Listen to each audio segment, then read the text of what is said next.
Todos sabemos que históricamente hoy no nació nuestro Señor Jesucristo. Pero qué bonito tener ese encuentro. Yo bendigo a Dios por esta fecha, porque si es una fecha en la que todo ser humano busca reencontrarse con aquel Dios que se hizo carne, bendita sea la fecha y ojalá hubiesen más. Porque es en estos días en que el corazón de la gente se olvida de Dios o se vuelve al Señor. Yo estaba poniendo atención cómo están cantándole al niño Dios. Y sí, es que Dios se hizo niño y es lo que estamos celebrando hoy. Y yo quisiera que cada vez que estemos cantando, así como se oían los cánticos, resuene nuestro cántico también. ¿Quiénes cantaron cuando nació nuestro Señor Jesucristo? Los ángeles. ¿Ustedes se imaginan cómo tendría que haber sido el canto de los ángeles? Yo creo que algo que podría derretir a la gente y hacerle rendirse del temor santo de Jehová que se podría respirar. Y es así como tú y yo debemos alabar al Señor con todo nuestro corazón, con lo más profundo de nuestras entrañas, entregándonos a Él, no dándonos vergüenza de que quién me ve, quién me oye. Estás cantándole a Dios. Y si tú no adoras a Dios con todo tu ser, te estás perdiendo de un gran privilegio, de exaltar su nombre. Esta es tu ofrenda para el Señor. Tenemos muchas profecías en todo el Antiguo Testamento en las que se anunciaba el nacimiento de un Salvador. Uno de los libros es el libro de Isaías. Quiero que se queden con 3 cosas importantísimas que podemos aprender de este libro profético. En el capítulo 7 claramente se marca el nacimiento de nuestro Señor Jesucristo. Dice así la palabra de Dios: por tanto, el Señor mismo os dará señal.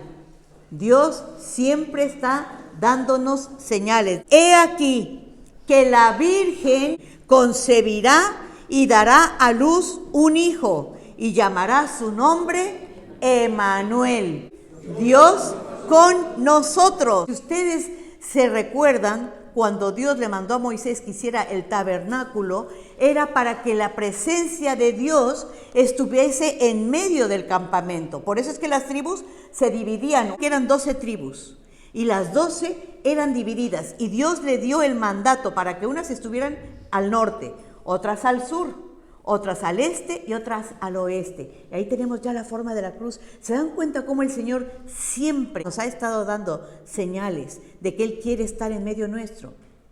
Pero también de que iba a ser necesaria la cruz. Pero también Isaías 9:6 dice: porque un niño nos es nacido, el principado sobre su hombro, y se llamará su nombre admirable, consejero, Dios fuerte, Padre eterno, príncipe de paz. Normalmente el adjetivo, el calificativo consejero lo usamos para el Espíritu Santo, ¿verdad? Príncipe de paz, Jesucristo es nuestro príncipe de paz. Pero también dice Padre eterno, admirable. Es decir, aquí está implícita la Trinidad. ¿Se dan cuenta? Por eso a este libro profético se le llama el protoevangelio, porque es como si fuese el evangelio mismo el que se está reflejando aquí. Isaías 53, que ese es un capítulo muy largo, pero miren cómo solo en el libro de Isaías encontramos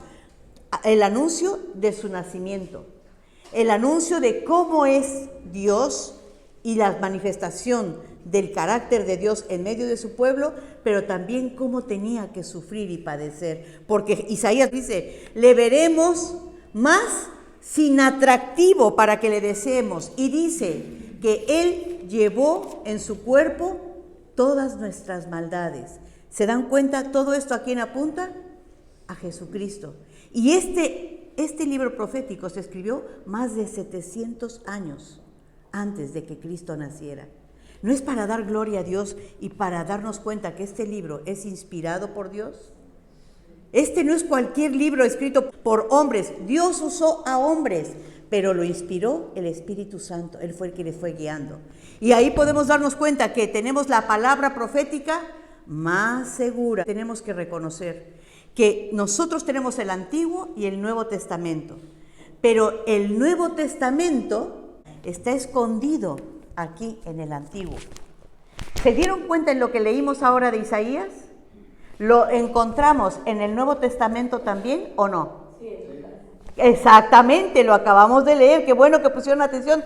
Por eso todo el Evangelio, todo el Nuevo Testamento está escondido aquí en el Antiguo. Y cuando ustedes lean el Antiguo Testamento, les invito a que se recuerden de eso, para que se den cuenta dónde estaba escrito esto.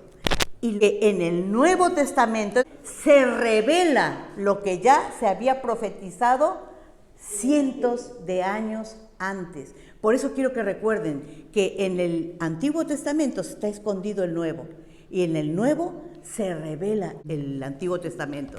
Como en toda la Escritura Dios nos está anunciando vez tras vez de que Él iba a enviar a su Hijo. Y mire, por ejemplo, con Adán. Ustedes se acuerdan de lo que hablamos de los tipos, ¿verdad? De las figuras. Adán es una figura de nuestro Señor Jesucristo, pero esta es opuesta. Por Adán entró el pecado y por Jesucristo la salvación, la gracia. Ella nos está avisando que Jesucristo tenía que venir para rehacer todo lo que el hombre, Adán, deshizo en el huerto del Edén, y por eso venía Jesucristo, el nuevo Adán. También tenemos a Melquisedec. ¿Ustedes se acuerdan cuando Abraham tomó el botín y vino a traer los diezmos a Melquisedec? Melquisedec era un rey y era un sacerdote, y nuestro Señor Jesucristo es sacerdote y rey. Cuando leemos acerca de este sacerdote, dice que Melquisedec no tenía genealogía como nuestro Señor Jesucristo.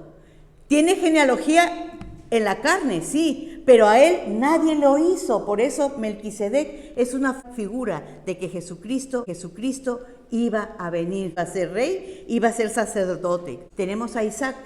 Ustedes se recuerdan cuando Dios le dijo a Abraham: entrégame o sacrifícame a tu hijo. Vamos a ver Génesis 22:2. Abraham estuvo esperando mucho tiempo por ese hijo, pero llega un momento en que Dios le pide que lo sacrifique. Toma ahora tu hijo, tu único, Isaac, a quien amas, y vete a tierra de Moriah y ofrécelo allí en holocausto sobre uno de los montes que yo te diré. ¿Se están dando cuenta cómo esto nos está hablando de Dios Padre? Porque dice que de tal manera amó Dios al mundo que dio a su hijo unigénito. Pero está diciendo a tu hijo, a quien tú amas. Es el hijo, el fruto del amor. Así Jesucristo es el fruto del amor de Dios, que fue entregado por ti y por mí.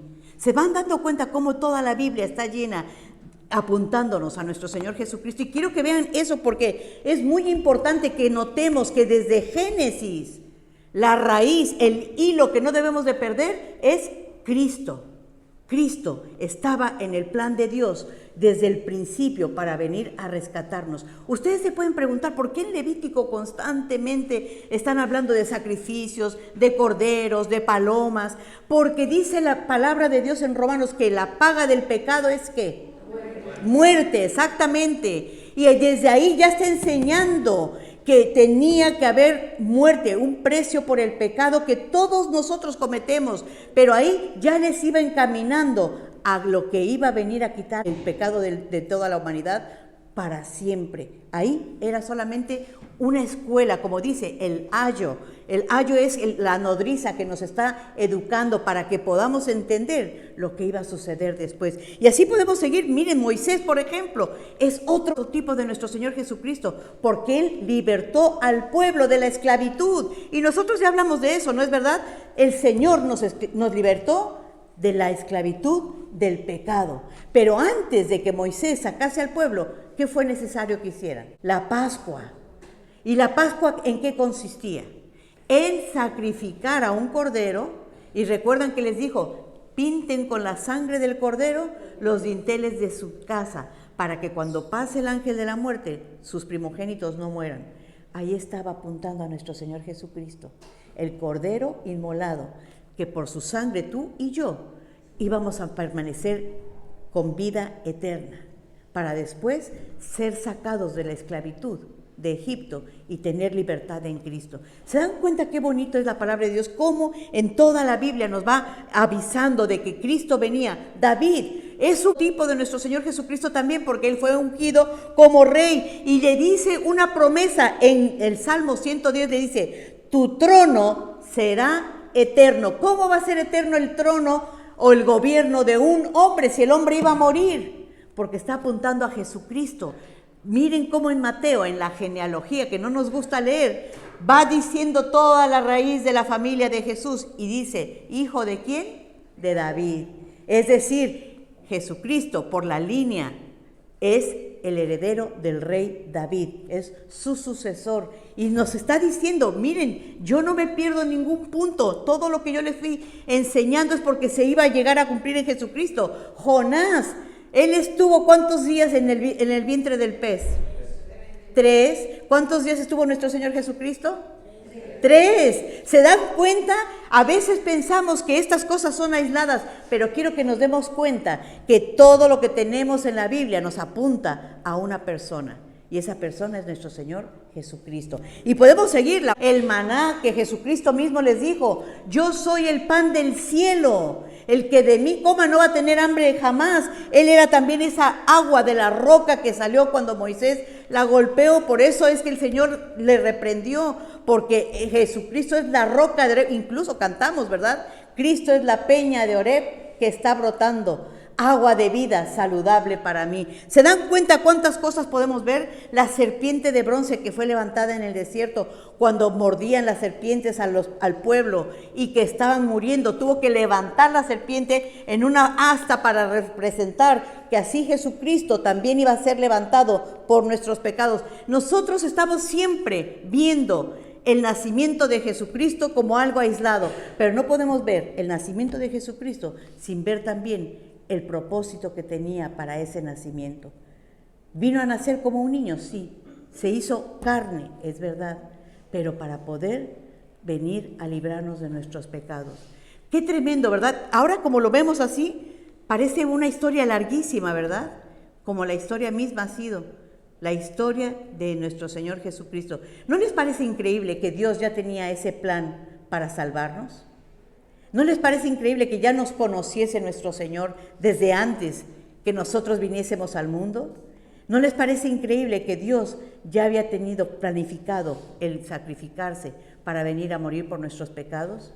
A mí me dice mucho. Ese niño representa el mayor acto de amor de nuestro Dios, aparte de la crucifixión, porque eso está hablándonos de cómo Dios se humilló.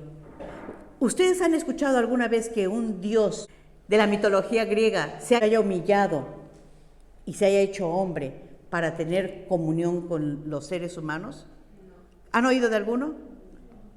Solo Cristo tomó forma de hombre. Normalmente no lo vemos, pero ese niño se hizo hombre. Lucas 1, vamos a ir repasando, dice, en el 6º mes, el ángel Gabriel fue enviado por Dios. Y aquí quiero que hagamos un paréntesis. Hay gente que acostumbra a adorar a los ángeles y a pedirle a los ángeles. Y eso no se debe hacer nunca. Amén. Debemos recordar que los ángeles son mensajeros, siervos de Dios, y solamente Dios puede darle órdenes para que ejecuten una acción que sea encomendada por Dios. Amén. Aquí vemos que Dios envía a Gabriel. Gabriel tiene una función muy importante. Si ustedes se dan cuenta en la Biblia, Gabriel se le aparece también a Daniel y también vino para darle una dirección muy importante sobre el final de los tiempos. Pero también se le apareció a Zacarías, ¿se acuerdan? Cuando le vino a anunciar que iban a ser Juan el Bautista. También lo manda Dios para hablarle a María. Así que tengamos en cuenta, Gabriel es un ángel con una misión especial que solamente fue enviado con tareas especiales a determinadas personas, y entre ellas está María. ¿Por qué resalto esto? Porque lamentablemente la gente siempre quiere adjudicarle poderes o mayores atributos a María. Y es verdad, no podemos minimizar que María fue una gran mujer y que fue escogida por Dios con un propósito especial, pero eso no la hace más, no la hace Dios. ¿A cuántas personas mandó Dios para que el Espíritu Santo estuviese sobre ellos? A Sansón mismo, a David, incluso a Saúl. A María también. La salutación que el ángel le da, le dice, bendita eres entre las mujeres. Claro, no hubo nadie más que fuese usado como vaso, como vasija, para que nuestro Redentor naciese en su vientre. Y eso tiene mucho mérito, pero no la eleva a la categoría de divinidad. Eso lo debemos de tener muy claro. Un instrumento escogido por Dios, sí. ¿Había virtud? Sí, pero hasta ahí nada más. Después dice, desposada con un varón que se llamaba José, de la casa de David. Ahí vemos la genealogía. Y desposada es que estaba comprometida. Y entre las leyes de los judíos, esto era algo legal y muy serio, solo que el acto matrimonial no se consumía. Has hallado gracia delante de Dios. Y esto yo quiero que lo notemos, porque muchas veces cuando tenemos charlas con alguien que nos dice que tenemos que ver a María como algo más, miren lo que dice aquí, has hallado gracia. Una persona que haya gracia es una persona como tú y como yo, que hallamos el favor de Dios. Nosotros por pura gracia somos amados, por pura gracia somos salvos. Aquí María también halló gracia. Y le dice, vas a tener un hijo y le vas a poner por nombre Jesús. Salvador. ¿Por qué? ¿A quién venía a salvar? A la humanidad, exactamente. Venía a salvar al pueblo de sus pecados, pero entre ellos estamos tú y yo. Y debemos de ver qué importante es todo lo que le dijo. Dice, este Jesús, el Salvador, será grande. Será llamado Hijo del Altísimo, y el Señor Dios le dará el trono de David, su padre, y reinará sobre la casa de Jacob para siempre. Subrayen, está hablando de Jesús, es el único Rey eterno. Ese niño cumplió la profecía. Y después, ¿ustedes recuerdan cuando los ángeles vinieron a aparecérsele a los pastores que estaban cuidando a las ovejas? Lo interesante es que la tierra donde estaban los pastores, ¿saben a quién pertenecía? A Ruth y a Boz. ¿Y ustedes se acuerdan que Ruth fue escogida por Dios también para que formase parte de la genealogía? Y dicen que estos pastores no eran cualquier tipo de pastor, eran pastores que estaban cuidando las ovejas que estaban siendo preparadas para ofrecerse en el sacrificio. Y miren, no es coincidencia, ¿dónde estaban pastoreando? La tierra a quien pertenecía, el tipo de ovejas que eran, y a los pastores que se les apareció. Por eso cuando el ángel viene a darle también el anunciamiento a los pastores, ellos entendieron lo que estaban escuchando, porque ellos cuidaban esas ovejas. Y cuando les dicen, hallaréis al niño en el pesebre, envuelto en pañales. Sabían que esas ovejas que estaban siendo cuidadas para llevarlas al sacrificio que tenían que presentar los judíos como expiación de sus pecados, eran cuidadas de tal manera que no tenían que tener ninguna tacha y las envolvían en unas telas especiales y las ponían en ese pesebre que no era de paja, que lo vemos ahora con paja, no, era de piedra, era para que sí, ahí comieran algunos animales, pero no crean que era un pesebre sucio, no. Si ahí es donde ponían a las ovejas especiales para el sacrificio. ¿Qué estaba diciéndoles el Señor a los ángeles? Ya no van a usar más estas ovejas. Ahora el Cordero Perfecto ya ha nacido y lo van a hallar en el pesebre, envuelto en pañales. Y cuando los pastores escuchan eso, por eso dice, se dieron prisa y fueron a ver lo que le estaba diciendo, porque ellos ya habían escuchado esas profecías. ¿Se dan cuenta cómo se van cumpliendo las cosas? Todo lo que tenemos en la palabra de Dios nos va hablando de la venida de nuestro Señor Jesucristo. Incluso cuando ellos llegaron, le adoraron y dice que los ángeles estaban cantando, gloria a Dios en las alturas y en la tierra, paz. Buena voluntad para con los hombres. Eso es hallar el favor y la gracia de Dios también, cada uno de nosotros. Por eso podemos cantar, gloria a Dios en las alturas. Los Reyes Magos después vinieron también a traerle presentes.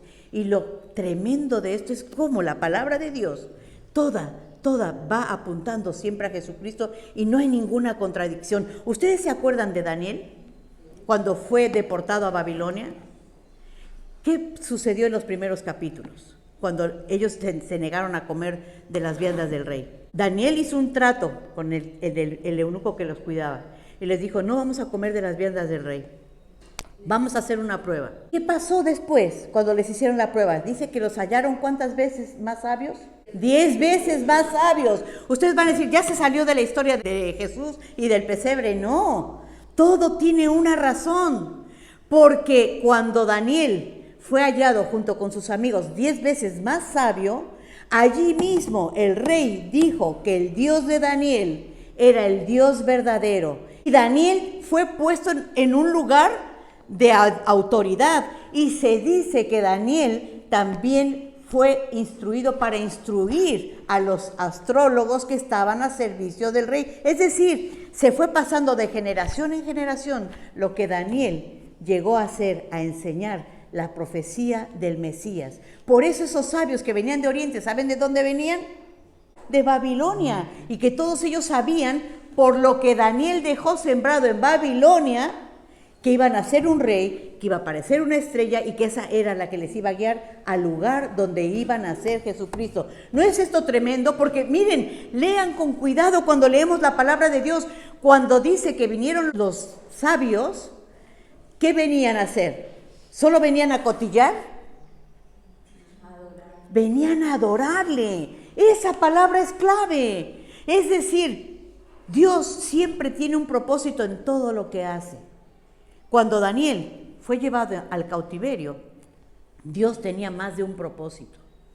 Incluso Daniel fue el instrumento, por eso también se le apareció el ángel Gabriel diciéndole: te es dada la palabra de sabiduría para que entiendas los tiempos de lo que va a venir. Y le habló de todos los reinos que iban a venir, del reino medo-persa, del reino griego, etcétera. Y le dijo, y por último va a venir un reino que va a ser eterno. ¿Cuál es ese reino? El de nuestro Señor Jesucristo. Los judíos lo esperaban que iba a venir ya como un rey opulente, pero vino como un niño humilde que dejó su trono para hacerse hombre, para poder darnos ejemplo y demostrarnos el amor que Dios nos tiene. Él cumplió el sacrificio completo, perfecto.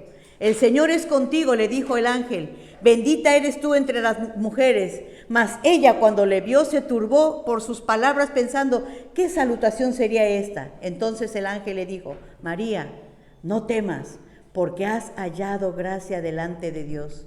Yo quiero que recordemos esas palabras, pero que las recordemos pensando en que Dios también ha tenido gracia con nosotros.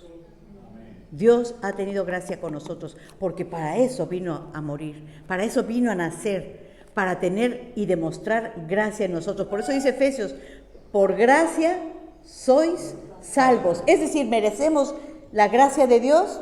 No, por eso se llama gracia. Es algo que es gratis. Por la gracia de Dios, dijo Pablo, soy lo que soy, y su gracia no ha sido en vano para conmigo. Antes he trabajado más que todos ellos, pero no yo, sino la gracia de Dios conmigo. Amados, que la gracia de Dios no sea en vano en nuestras vidas. Que la gracia de Dios permita que el propósito de Dios se cumpla también en nosotros. Amén. Y como último dice Pablo, que Pablo fue el gran predicador de la gracia. Su poder se perfecciona en mi debilidad. Somos de carne y hueso, sí, pero el Señor nos ha dejado su Espíritu Santo para Él glorificarse a sí mismo en nuestras debilidades. Amén. Así que somos también copartícipes de esa gracia, no solo María, pero damos gracias a Dios por ese nacimiento en el pesebre. Amén. Y quiero dejarles con esta frase.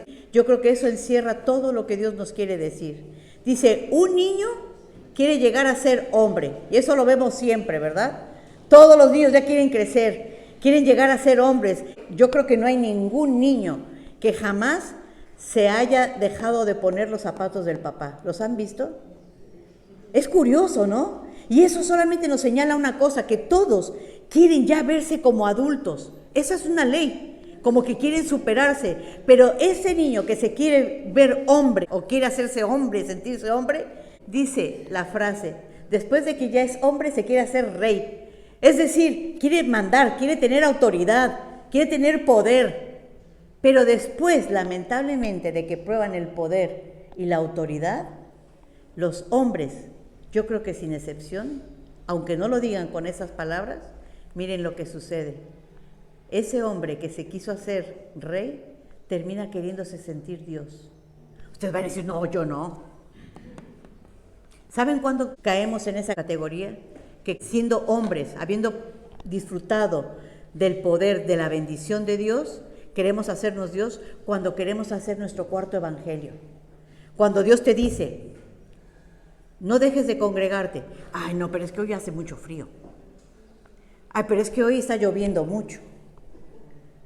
Cuando el esposo se ha quitado, ayunaréis. Ay, no, yo no, es que si yo no tomo café por la mañana, me desconozco, no soy persona. Son cosas bien simples, Pero eso es hacer nuestro cuarto evangelio. Se los he dicho muchas veces, que leemos la palabra de Dios y decimos, a ver, ay, yo sé los planes que tengo para ti. Ay, amén, y los subrayamos.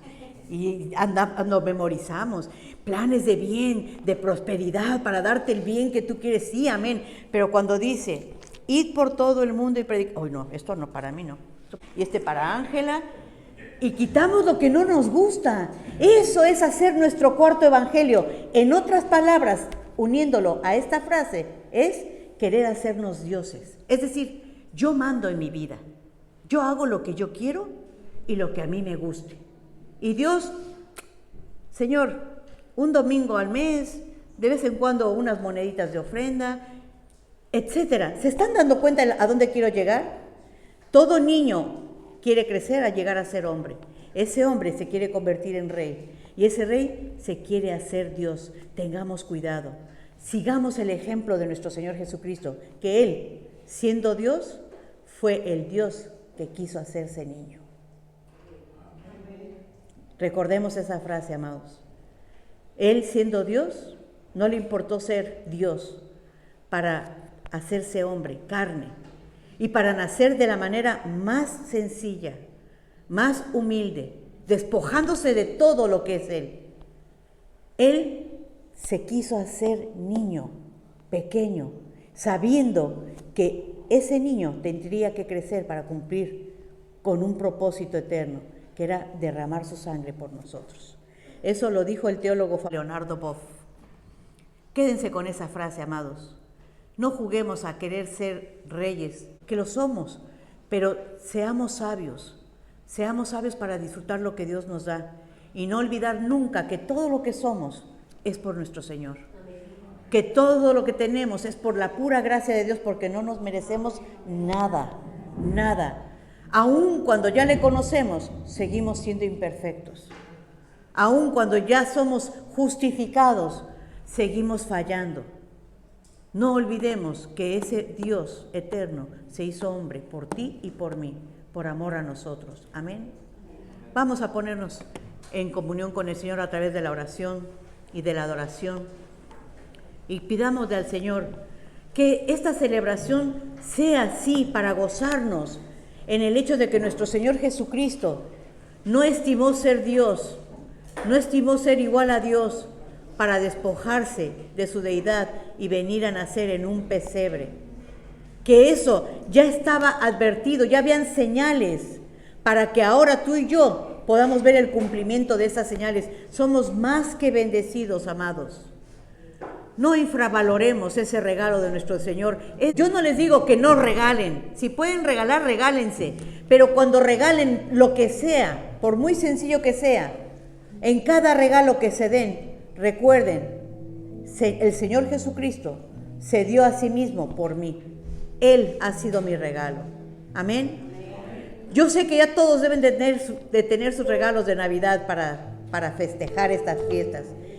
Tenemos ya el regalo que le vamos a dar a nuestro Señor. Se supone que Él es el cumpleañero, ¿verdad? ¿Cuándo han ido a una fiesta de un cumpleañero y se han dado un regalo ustedes mismos? Es la cosa más antilógica que hemos visto, ¿verdad?